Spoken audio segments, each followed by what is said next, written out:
사회적으로 핫한 이슈를 키워드로 알아보는 핫키워드 시간입니다. 함예진 캐스터 안녕하세요. 네, 안녕하세요. 네, 우리나라의 뜨거운 교육열은 세계적으로도 유명합니다. 특히 학부모들은 자녀들의 더 나은 미래를 위해 사교육에도 아낌없이 투자하는데요.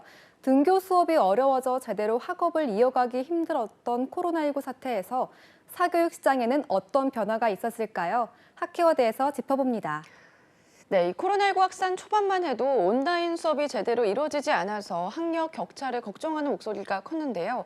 그래도 사교육에 의지하려는 심리도 커진 것 같아요. 네, 통계청에서 발표한 2021년 초중고 사교육비 조사 결과에 따르면요.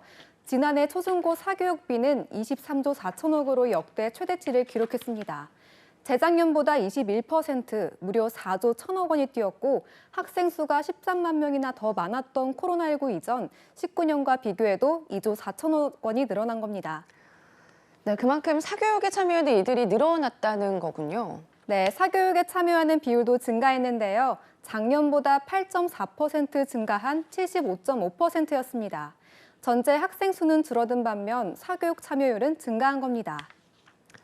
네, 그렇다면 1인당 월 평균 사교육비는 얼마나 들었다고 보면 되나요? 네, 전체 학생 1인당 월 평균 사교육비는 36만 7천 원이었습니다.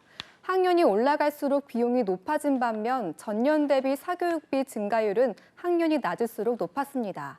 초등학생의 경우 더 적극적으로 사교육을 했다는 건데 1인당 한 달에 쓴 돈이 40% 가까이 늘었고 코로나19 전인 2019년과 비교해도 13% 넘게 증가했습니다. 사교육을 하는 초등학생들만 추려서 지역을 서울로 좁혀보면 한 명이 한 달에 평균 54만 원 정도 썼습니다. 네, 적지 않은 액수다 보니까 일반 가정에는 부담이 크지 않았을까 싶은데요. 네, 가구 소득 수준별로 차이가 있을 수밖에 없는 구조인데요. 소득 수준이 높을수록 사교육비도 올라갔고요. 사교육 참여율도 마찬가지였습니다. 최하위 소득인 200만 원 미만의 경우 46.6%인 반면 최상위 소득인 800만 원 이상은 86%로 2배 정도 차이를 보였습니다. 맞벌이 가정이 아닌 경우에는 더 힘들었겠어요. 네, 부모의 경제활동 상대별로 차이가 있었는데요.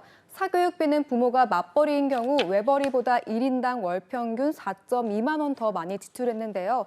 큰 차이는 아니었습니다. 하지만 부모가 모두 경제활동을 하지 않는 경우는 14.8만 원으로 전체 평균의 절반에도 미치지 못했습니다. 사교육비 차이는 지역별로도 존재했는데요. 교육비를 가장 많이 지출하는 지역은 역시 1인당 월 평균 52.9만 원인 서울입니다. 상대적으로 규모가 작은 읍면 지역의 경우 24.7만 원에 그쳤습니다. 네, 그런데 이런 사교육비 증가 사실이 꾸준한 추세이기도 했고 또 코로나19로 더 급격히 증가한 상황인데 이대로 괜찮을까요? 네, 맞습니다. 전문가들은 역시 사교육비 증가 원인을 코로나19 탓으로만 돌릴 수 없다고 이야기하는데요. 교육계의 대표적인 고질병으로 꼽혀온 공교육의 질 저하를 함께 생각하지 않을 수 없기 때문입니다.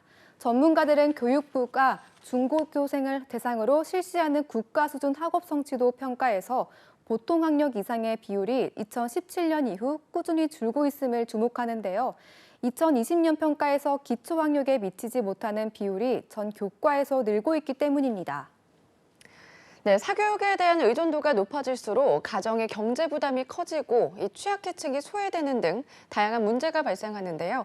공교육의 질적 수준 향상이 뒷받침돼야 해결될 수 있지 않을까요? 지금까지 핫키워드 함예진 캐스터였습니다. 고맙습니다.